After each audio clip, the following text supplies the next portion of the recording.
I could get a bag of shit in the 13th round, Don. Just because it's at the 13th doesn't mean it's still a bag of shit. Oh, my God. You're listening to Let's Talk Fantasy Football, where men of fantasy genius have realized, hey guys, we don't need real football skills to dominate on the fantasy field. So slap on your pads and grab your helmet. Shit's about to get real. Welcome back, ladies and gentlemen, to another edition of Let's Talk Fantasy Football. I am your host, Nick Schreck, and joining me tonight, guys, is Lucha's number one fan, Vinny Gonzalez. Vinny, how you doing? Good, man. I really thought you were swinging that over to Don because he's the biggest Lucha fan. But Don can only be introduced one way. And, guys, with us again tonight is the DON himself, Don Chrisman. Don, I know you actually are truly Lucha's number one fan. How are you doing tonight? I'm feeling so Luch.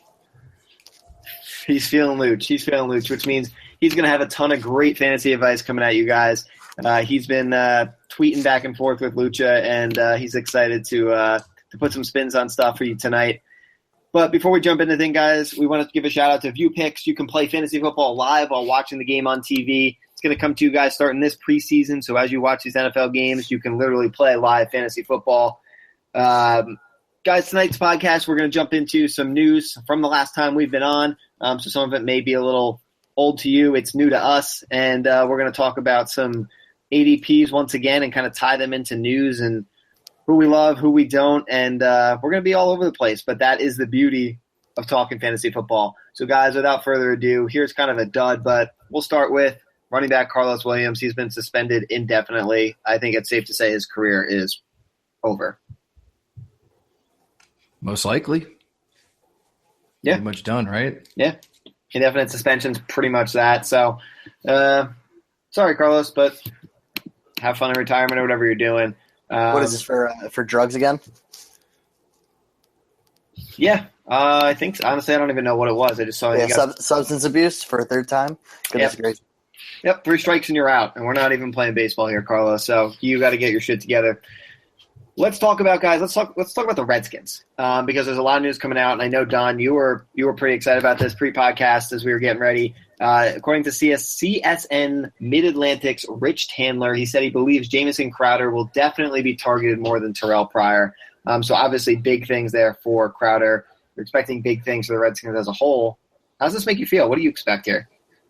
Yeah, I mean, with Crowder, it's going to be interesting because I wanted to hit this because I wanted to talk about ADP on Terrell Pryor too.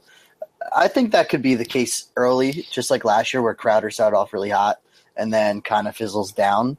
But, they're saying that he's going to get all this, but if you look at like ADP, everyone has got Terrell Pryor like super high. I know we were talking about it before we got on here. Like Terrell Pryor, now this is based off of 12-team PPR off of Fantasy Football Calculator. He's ahead of Jarvis Landry, Devontae Adams, who I believe Devontae Adams finished like number 8 or something like that for PPR last year for receivers. Tyreek Hill, Sammy Watkins, Michael Crabtree, who had a great year last year, Julian Edelman, Martavis Bryant. So there's some big names, and there's another 4 or 5 before Crowder. So, I mean, for Crowder to be the number one receiver with receptions that they're talking about, Terrell Pryor seems to be the guy that still has more attention on him. Yeah, I mean, there's some names on there I'm okay with, where they are. I mean, really the only one that stands out just because I can't stand him is Sammy Watkins being below him. I won't own any Sammy Watkins because he's always fucking hurt. So, I mean, Vinny, do you think Terrell Pryor is overpriced here? Slightly. I mean, like the name value of some of the guys like Jarvis Landry, Crabtree, and Edelman going after him kind of – it's a little weird to see. Like I think that preseason hype is already starting on Pryor. I think for good reason, though. There's a ton of targets left on the table since Garcon and Jackson left, a handful of touchdowns with them as well. So there's plenty to play with. It's not like Crowder is going to take away from Pryor's production. I don't think Pryor's going to take away from Crowder's production. They're playing two different parts of the field. Like Crowder's probably going to work the slot a lot. Yep. And he got targeted, I think, almost 100 times last year. So I think Crowder's role is safe, and then Pryor's just going to fill in. I think more of like the Pierre Garcon role there and probably go well over 1,000 yards and will be heavily targeted as well. So I think it's pretty balanced there. I just think the allure of Terrell Pryor, like already through the offseason, is definitely his athletic ability, what he did on the shitty ass Browns, and what he's been able to do throughout his NFL career with like minimum talent around him. The dude is just completely through the roof talented. So there's a lot to love about Terrell Pryor, and I think just the preseason hype is just already started, and it's pretty much locking him in around the end of the third round. So it is a little bit pricey, but it is still justified. I agree. I mean, then if he continues to rise, a bunch more, I probably won't own him because Crowder at the third pick in the sixth round is that's fucking tasty. I love that. So, I'd rather spend the money there and, probably take, where was he? Like Michael Crabtree's, I think is a great value there at the 11th pick in the fourth round. I mean, that's a whole round back, but again, depending on how the draft falls. But, Pryor is probably going to outprice himself for me as I go into drafts in late August, early September. So I have a question for you guys. Would you take Terrell Pryor over Martavis Bryant? Me personally, I definitely would. Yeah. Would you do it for like a round and like 2 rounds difference there? Because like Martavis is going in the 5th round versus Terrell Pryor, like the end of the 3rd. Yeah, I'd rather gamble on Pryor just because you're going to get way more targets than Brian is probably going to get. Yeah, I mean, I would agree. I would still do it, but again, I just would rather own Crowder around later. I know it's not the question, so I may consider Bryant just because I'd rather have Crowder around later. But yeah, I'd take Pryor. I think there's more to love, safer upside, however you put it. Fair enough. All right. So let's talk another guy here, Don. I think I don't remember actually in the last cast. Were you a fan? You're a fan of Jay Ajayi, right? You think he's a real deal? I like it. Dude, I mean, everyone is just talking about him. Everyone is talking about how he's outshined everyone at the Miami camp, like by far. They're saying that they're just going to continue to feed the shit out of him. It looks like you put in here that ESPN's James Walker believes Jay Ajayi could put up 1,900 total yards if he stays healthy. He's a young dude. I mean, he really improved last year. We saw flashes the year before. He pretty much ruined Arian Foster's career at the end and just made him retire halfway through. So, especially with the running backs that are in that realm or just behind him, I would take the risk, and for the fact that I think it's a safe bet that he's actually going to be productive for you. Okay. I mean, again, I think last week I backtracked myself a little bit because I love him when I was on with Vinny. I kind of stepped back a little bit. I think they're smoking something funny over at ESPN. I don't think he's going to run for 1,900 yards. But just because, his numbers last year, I think were so inflated on those few big games, and we've talked about that. Yeah, I mean, all great things coming out. It doesn't seem like he has a real threat to his job. So he's the guy. Again, I don't know if that'll own him. But now, 1,900 yards, I mean, listen, don't take everything that they're saying and think that's going to come into fruition. But, I mean, you're looking at the tail end after Jay Ajayi. You could go back and forth with DeMarco Murray, but like we've already talked about last time, yeah. there could be more of a share with Derrick Henry because they really like him. And you can go Jordan Howard or whatnot, but now you're going into Marshawn Lynch coming back. Hopefully he has a good year, but you don't know. He had his last year in the NFL wasn't that great fantasy production. He's a little bit older. You don't know how that's going to pan out for a full season, and he's had some injury risks. Then you got Todd Gurley, who had a great rookie year and then a flop his second year. And then now you're going to have a question mark with Leonard Fournette in Jacksonville, which I like him and I think he's going to do well, but that's another risk you're going to take. Yeah. Lamar Miller didn't have as much production that you want out of Houston. Then you're looking at Isaiah Crowell, Christian McCaffrey, and Joe Mixon. And then Ty Montgomery. I mean, yeah, so it's ugly. If you're going to buy up on a running back and, Jay Ajayi's and you're at that end of the first round or beginning of the second round, and then if you're going for receivers later or whatnot, I think Jay Ajayi is like that. He's that guy that's the last person you could take. He's probably on his own little, subsection, not as great as, the top three and just under McCoy and Gordon and all that and Freeman. But I think Jay Ajayi is like on the next sublet, and after that it kind of falls out. So yeah, I have no argument because it is very questionable at best as the clip kind of falls out there. Yeah. Well, that's the thing. When you're taking Jay Ajayi there at the turn of the second with the first pick there, you're banking on him to be your RB1.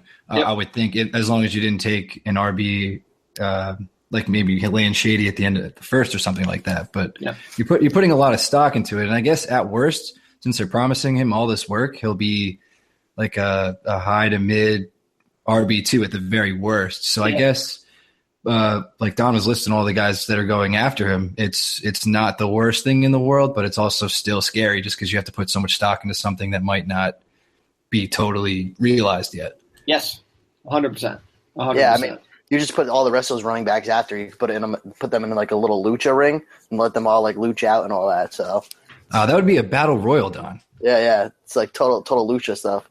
Yeah, completely. Good call. Yeah. Definitely a lucha ring. And Don, I'm looking as we kind of go down the ADPs here, and we're talking a name that popped out at me because we're talking about running backs as you get down here. Lyle Powell. I know this is something that got you fired up, but was it you or was it Vinny? Powell. Yeah. That was Don. Don was very angry. It was Don. Okay, it was Don. So Don, Fabiano, he takes him in the third round. What are you thinking? It's not that I hate Bilal Powell. I'm just kind of like almost for the sense like, how we've been talking about how Jonathan Stewart's like stock has dipped incredibly and we're like, why? Yeah. It's kind of like Bilal Powell. I get why he is much more appealing now with, Forte is at his tail end of his career. Obviously showed last year how he dipped down incredibly from the beginning of the season to even the midway of the season. And the Jets are going to suck. So they're going to use Powell a lot. Fabiano taking him in the third round to me is incredibly insane because I just think you can get him at a later round without anyone snagging him right away.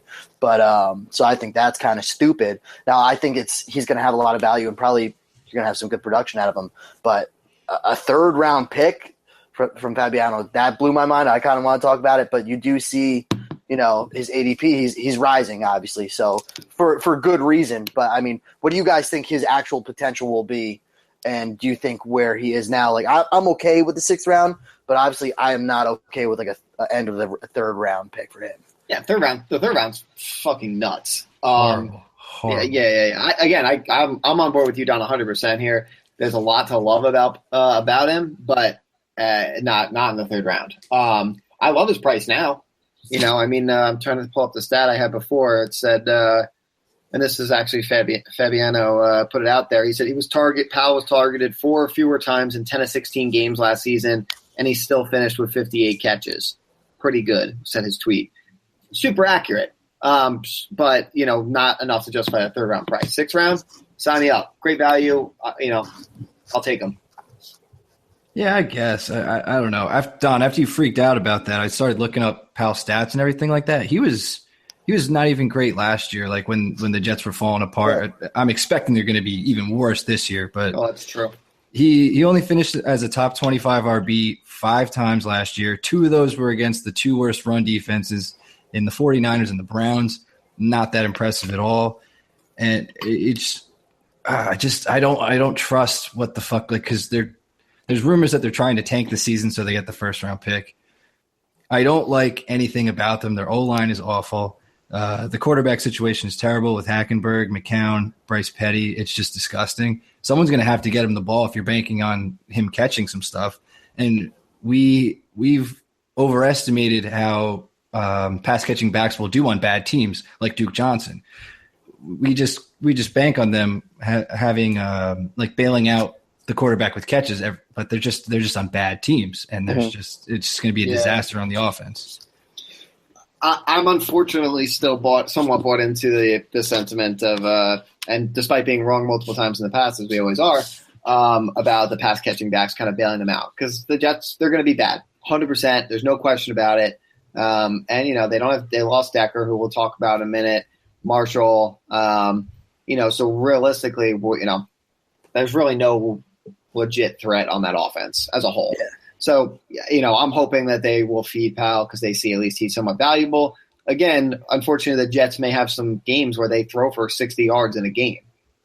It's sad to say that may be true, so that can be a downside. I'm more inclined to just, I guess, pray that he'll get some touches. I'm okay with him at his current price in the 6th round. Yeah, all right, fair enough. Let's talk about their whole situation as a whole. With how we were talking about Crowder and Pryor, let's talk about Bilal Powell and Matt Forte. Yep. Since Forte's going 3 rounds later and in the late 9th with the 6th pick, do you guys think that's a better value for what you're going to get out of on the wrong side of 30 old ass Matt Forte, who also has the same receiving ability as Bilal Powell?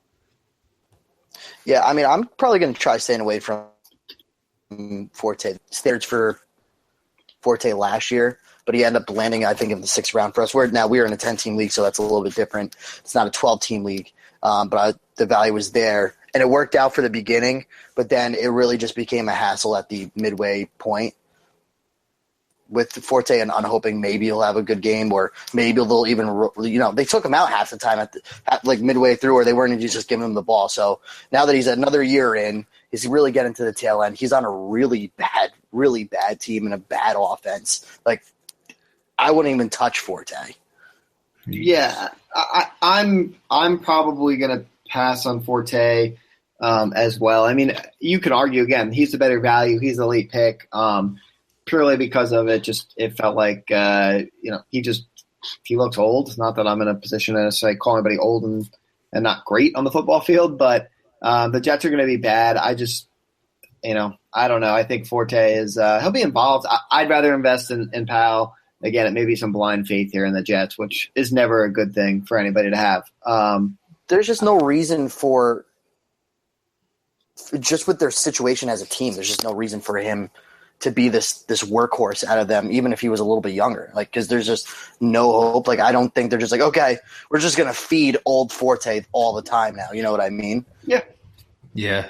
He's probably just what the fuck am I even doing out here now? Well, pretty much. He's probably it's cut me. Let me go. If I'm going to still play, put me in a team where I have a chance to win a few games before I retire. Right. Maybe you can just Arian Foster and just week 6, I'm out of here. Let them do whatever you want. And if they're 0-6 and they're throwing for 60 yards a game, it's very possible. There may be quite a few retirements from the Jets. Mm-hmm. Okay. All right. Yeah.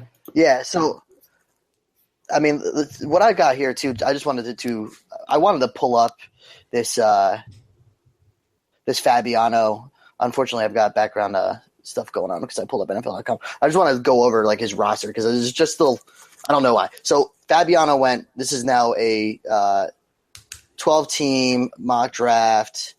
I believe, PPR, full PPR, 12-team.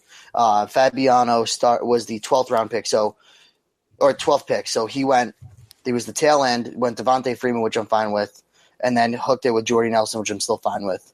But then went Bilal Powell, and then Jarvis Landry, round 4. And then his 5th round pick is old-ass Frank Gore. Oh, no, I'm sorry. No, so 5 is Larry Fitzgerald. Then 6 is Frank Gore. So, his running backs are, you're talking about – that's not a very good team. Frank Gore, Bilal Powell, and you got Freeman, which, again, he, there were some worries last year with, how much will Tevin Coleman take, but Freeman's still a stud. But, again, you still have someone that they still do a shared, backfield, and then you got these two guys. My suggestion is, why would you want your team to look that way? You know what I mean? Why would you want to have to worry about Bilal Powell or Frank Gore being your number 2 running back and going in and out? It's kind of scary. It was a mock. You practice, so you learn. Right. That is true. Don told us just before he got Antonio Brown with the 8th pick in his latest mock draft. So, you just never know what you're going to stumble into. It was the 4th pick. Okay. We know, Don. We know. Yes, we do. Yeah, the listeners don't know, What a dirty liar you are. Yes, super lucha. Super Lucha. All right, so let's carry off the Jets and talk about a guy who is now a former Jet. Eric Decker, he's officially signed with the Titans. All praise Decker. We talked. Dude's dick's big. He is Big Dick Decker. We talked about him last week on the podcast before he officially signed. He's obviously now there. I'm trying to see what his ADP looks like. He's a fourth pick in the 9th round. Yeah. I mean, I think I'd sign me up. Yeah, right. I mean, it's great. Now it's like that because we haven't seen him on the field. He just came off of like his whatever surgery. I think it was his hip. He's a pretty injury-prone guy throughout his career, but when he's on the field, he's fucking awesome. So I think once we start seeing him in some games in preseason or even just training camp shit, once we see like Derek Decker, whole lot of D. I'm just thinking of Dick, man. Adding D's to everything. So much Dick. Yeah. But yeah, once we see him full go, I think that will start to steadily rise because when you're looking at what the Titans what they have in their offense now is fucking ridiculous. You have Decker, just touchdown machine, and then Mariota, who could not throw a pick in the red zone if he tried last year. So that's completely lethal if they start connecting like that early on. What I like about BDD is being added on there is that I actually like how it kind of is going to draw attraction to a lot of people where kind of lets Rashard Matthews slink down even more. I think you're going to get like good value out of Rashard Matthews, and I think he's still going to be a really good fantasy value for being at the end of the 10th, the beginning of the 11th round. So yeah, he's pretty much free right now when you think about it and what he did last year. Yeah, and I mean, he had a good year in Miami the year before and then really had a nice hot season from midway to the end of the season last year in Tennessee. So you got Eric Decker that has injury issues all the time too. So I think that, and if you can get a few rounds later for Rashard Matthews, I really like that a lot. Yeah, I agree. I like it. I'm fully on board with Decker and Rashard Matthews. BDD, I expect great things from. Hopefully he stays healthy. B-double-D. So, yeah, we wish you the best, Decker. Hopefully you can make all of our dreams come true. Wink, wink. Martavis Bryant, guys. I didn't even read this before I started reading it. I wrote that. Yeah, well, go ahead. Talk to me about Martavis Bryant. Well, being a Bengals fan and just overall curious, I wanted to see how Martavis Bryant was doing after coming back, after missing an entire year for smoking the drugs. And have you guys seen a picture of this dude? No. He looks like a fucking house. He put on so much muscle. It's scary as fuck. And then I thought he'd be slow. Apparently he was running like 4.3s, 4.4s at practice. So I was like, oh, fucking great. That's awesome. Damn. Yeah. Damn. So I was curious to see what you guys thought about the whole situation, him coming back, the Steelers being overall healthy, and what Martavis Bryant could do for fantasy teams going, I think, kind of early, but I think that's expected with how good he has been in the limited games that he's played. Yeah, dude. I mean, he's really good. That's why, I know when we were going over Terrell Pryor before, and, he's way down there, and you said you guys would take Pryor, but, dude, Martavis Bryant is he would be a number one on most teams if it wasn't for Antonio Brown. I guess that's fair, yeah. It's definitely fair. He's really good. Yeah. The only thing that always, like you said, worries me is with Antonio Brown and the health of Big Ben.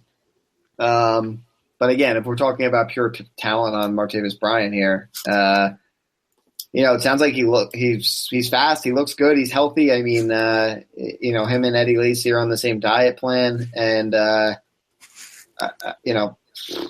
yeah. I mean, it's priced high, but it's fair.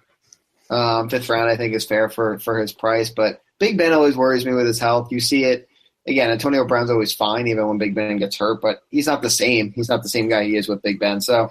That would be the only thing that worries me, and at some point we will have to see what life is like without Big Ben in Pittsburgh. Yeah, for sure. I think a lot of the guys around him are kind of forcing his price upwards because the guys around him right now the ceiling is nowhere near as high as Martavis Bryant's. Fair. So I understand. I just hope he sits there because I think it's like a little pricey, but it's kind of dead on at the same time. It's hard to explain because a lot of the guys around him, like Fitzgerald, Marshall, Kelvin Benjamin, you're not really getting that top shelf shit that you can get with Martavis Bryant. Well, yeah, that's with age, but I honestly don't think Martavis Bryant is going to move.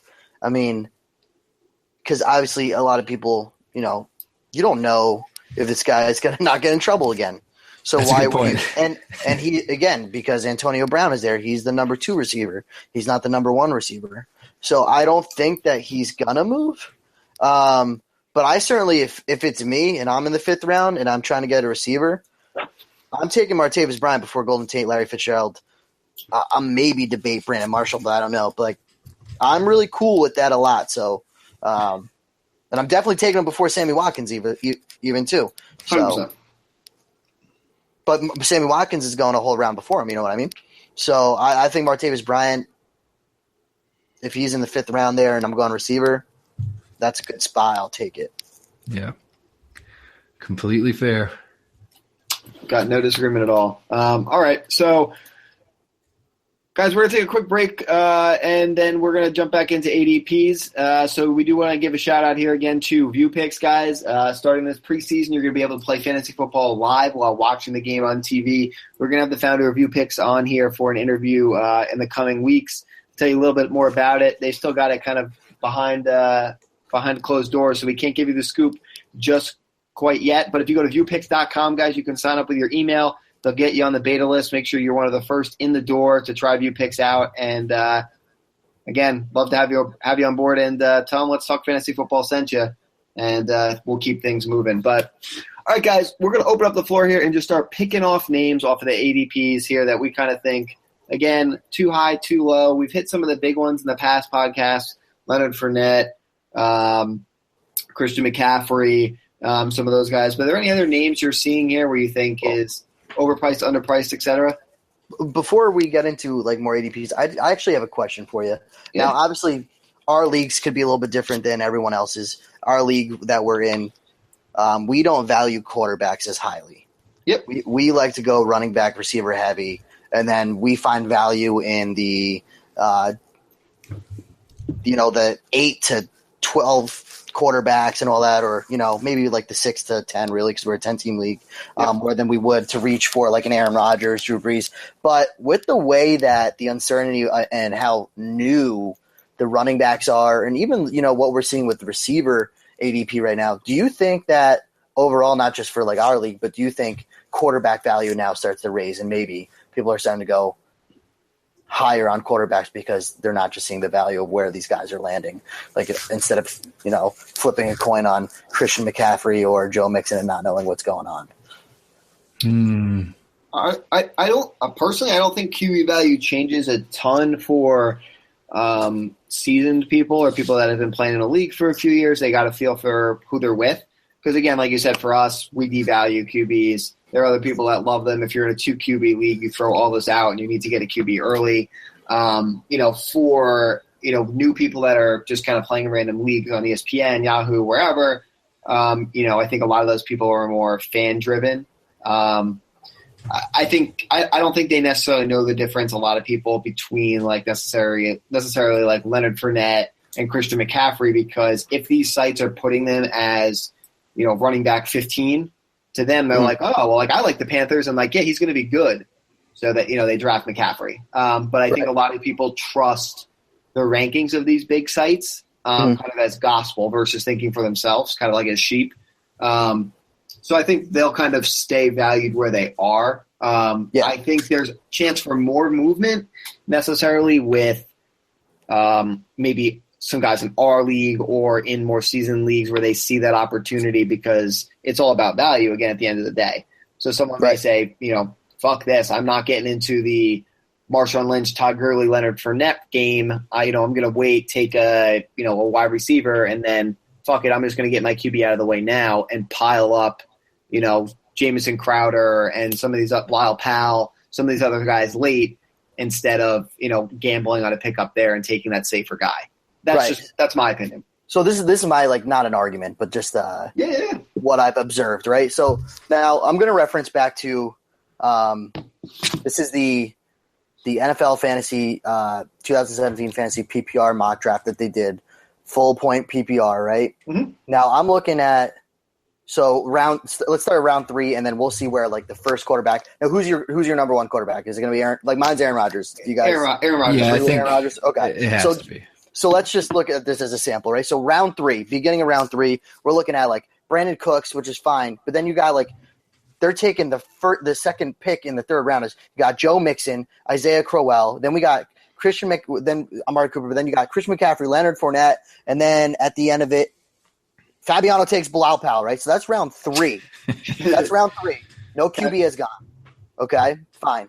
Then you got guys that are going are now Sammy Watkins, Ty Montgomery, skip a few people that should be where they are. Tyreek, Dalvin Cook in the fourth round, right?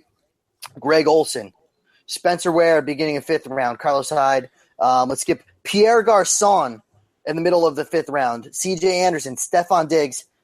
Then Aaron Rodgers is the first one at the very end of the 5th round, and then Danny Woodhead is after him. There's a lot of these people that I'm seeing that are if I'm looking at I can have Aaron Rodgers over all these question marks, and then figure it out. I just don't. I'm someone that never goes QB heavy, but how can I take a Dalvin Cook over Aaron Rodgers?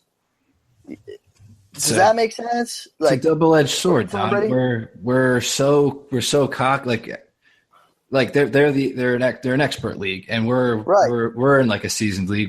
We do the podcast. We consider ourselves experts, even though we're not, and we think we're so overconfident that we could land all these other dudes that we think will have a bigger payoff than just grabbing possibly the best quarterback in the league. We kind of pay for it in some ways when we think we're better than the rankings, or where we're less seasoned leagues will take fuck yeah, I'll get Aaron Rodgers in the 3rd. That's no big deal. And the names you read off in that 3rd round, I'd rather have Aaron Rodgers than a lot of those dudes.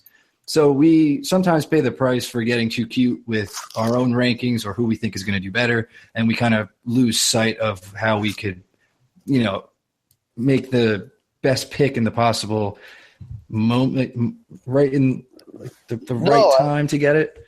I agree, and listen, like I said, I'm one with you guys.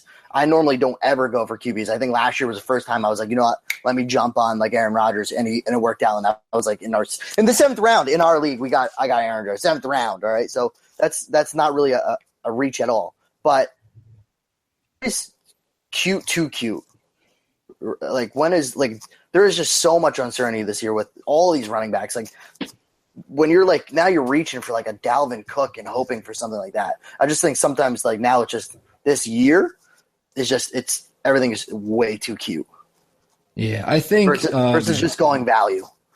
I think if that was a real draft and not a mock draft, I think we would have seen Aaron Rodgers go way before that. So does that make sense? I think someone absolutely. would have been oh my God, he's still here. I just find it more interesting this year than past because of just how much of uncertainty there is, and I just think there's just too much cute going on. That's where you find some value in a dude like fucking Aaron Rodgers, Tom Brady, and Breeze. I think those are the big 3 at the quarterback position. I think if any of those dudes escape the 3rd round, you got to take them in the 4th. That's what I'm saying, though. That's my point. Do you see more value in these guys this year than in the past, where you might go ahead another round, an earlier round on the quarterback than you would? Yeah, if people are getting too comfy and those dudes are falling and someone's just taking somewhat flyers on these guys that we're not sure, the whole middle rounds are fucked. So if those top quarterbacks start getting lost in the mix, I'll jump on one of them immediately. Absolutely. I agree because like you said, the problem with cuteness is that everybody thinks they're so sneaky and then everyone falls into this sense of sense of security. And we do it in our league. I'll use our league as the example is, yep. Everyone's wait. All right, someone jumps on Rodgers when he falls to the 4-5. Fine, as they should. But then all of a sudden you're well, I don't need to go yet. I don't need to reach because you're oh, well, if I reach in the, call it the, I don't know, 7th, and you take Andrew Luck. Just play with me. All right, so you reach, you take him, and then all of a sudden everyone else before you, because you're pick 10, it goes 9, 8, 7, 6, 5, 4, and on the way back, everyone starts taking QBs, and all of a sudden you're like, fuck, I should have taken Andrew Luck back when I wanted to, but I waited, and now everyone else in the league took it, and I'm stuck with freaking, Eli Manning, or whatever it is. So the dominoes fall way too late at that point. Yeah, exactly. So if you do have the opportunity, I think do it, especially with the uncertainty, like you're saying, Don, with these middle rounds, is you have to. Right. So, like, moral of the story of and me just going and rambling on it, like, and obviously it is early. This was a mock draft.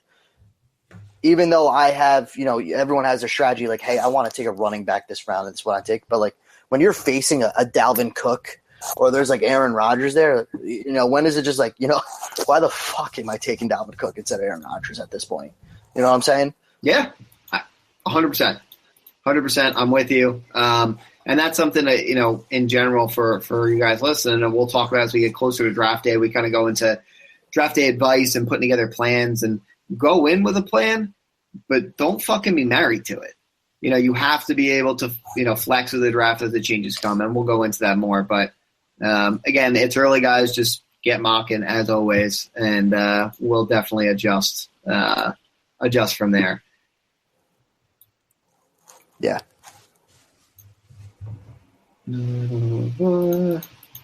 All right. Is there one name you guys want to throw out there to hit real quick as far as what we got going on? Then we're going to hit some reader questions.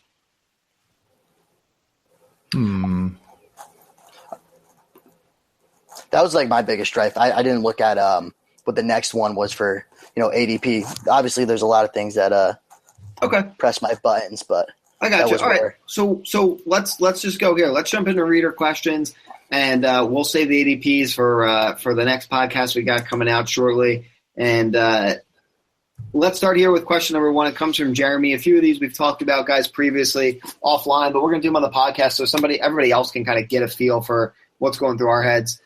First question coming in from Jeremy, guys. He says, I'm in a 12-team half-point PPR league.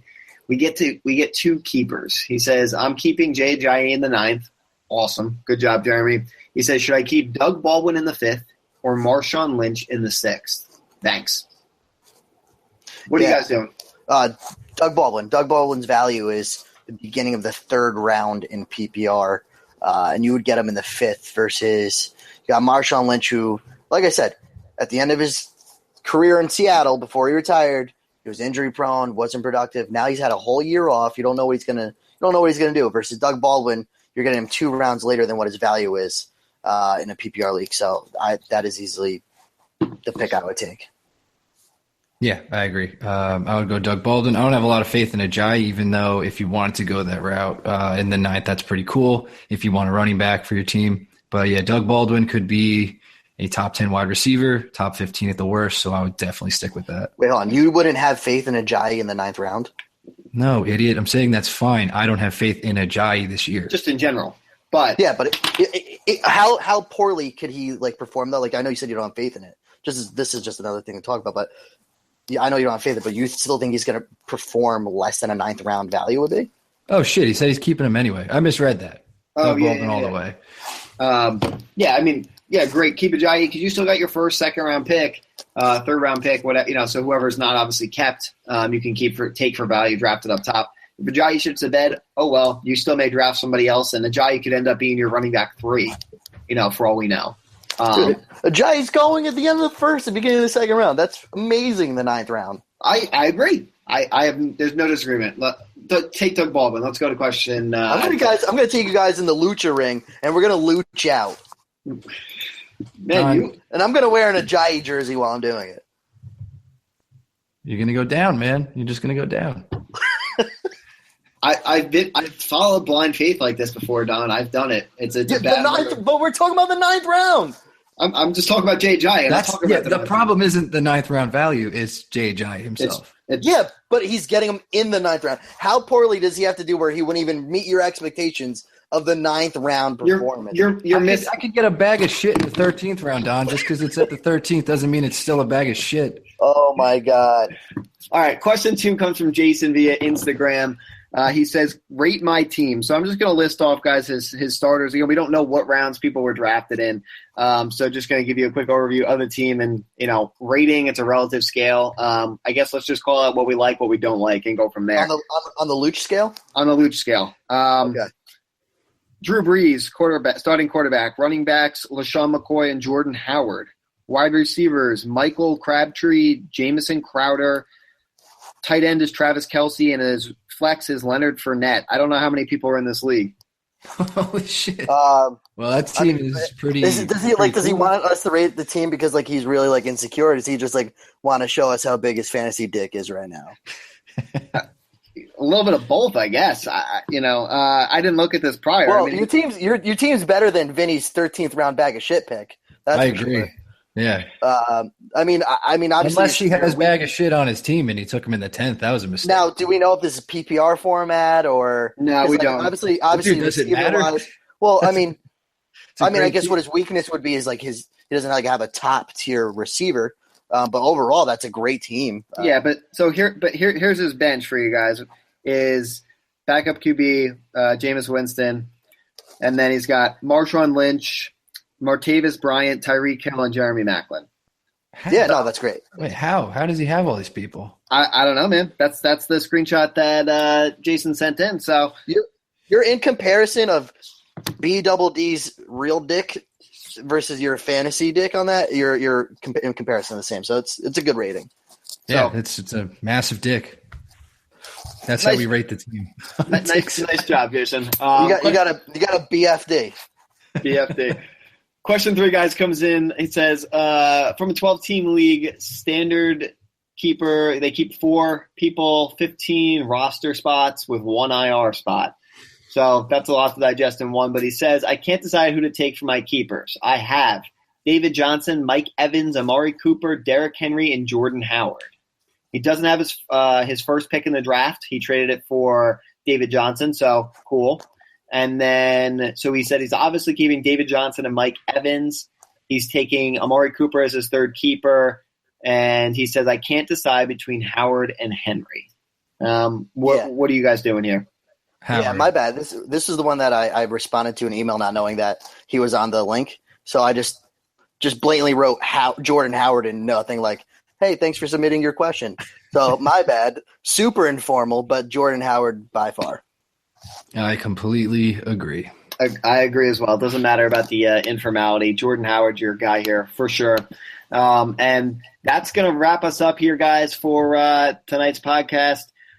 You have any questions, hit us up on Twitter. Instagram apparently is the new thing. Don loves it that people are sending in questions via Instagram. So slide into our DMs there. And guys, we will catch you on the flip side. This has been Let's Talk Fantasy Football. Thanks for listening.